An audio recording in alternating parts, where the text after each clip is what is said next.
Vale's oldest grandchild, I'd like to honor her today by sharing a few memories as well as some things that she taught me. My childhood memories aren't super specific. It just felt special that she was my vacation grandma. No one else I knew had a grandma whose house was an actual vacation destination. Being at her house meant fun and adventure, cousins, and so much food and noise. It didn't occur to me then how much work went into those times. Grandma made it look so effortless. Remember how she used to take those 20-minute power naps in the middle of the living room right in the chaos? When I asked her about it, she told me she just needed to recharge her battery and that one day I'd understand. She was right about that, but I regret that the power nap is not one of the things I inherited from her. The closest I felt to Grandma was when I became a mom. It's just so hard sometimes.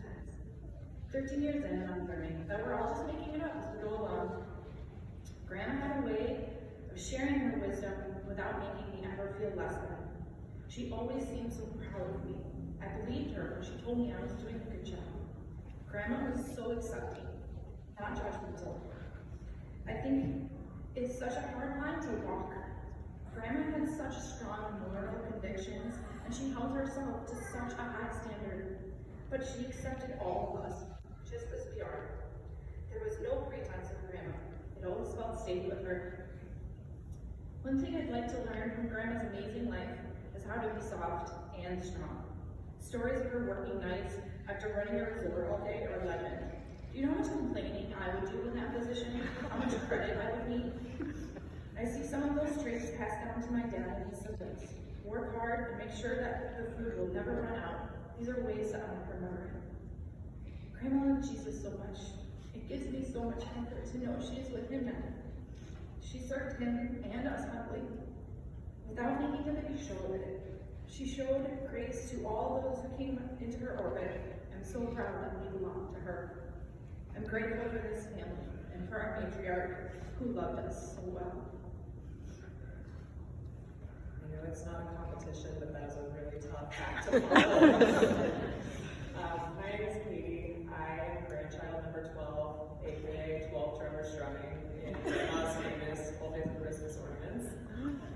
I unexpectedly got to spend a lot of one-on-one time with her in the past couple years of her life, and one of the things that we did together was compiling her memories into this book. Every week, she would get a prompt and write a little story about it, and we just had such a fun time doing it together. So I'd like to read you one of her passages. The prompt for this week was, what do you consider your greatest achievement in life? And don't make the answer to surprise anyone. Motherhood is the greatest accomplishment in my life. Looking back, I know this was my intended vocation, and the Lord certainly provided me with many opportunities to learn the skills I needed to be the best mother, mommy, and mama I could be.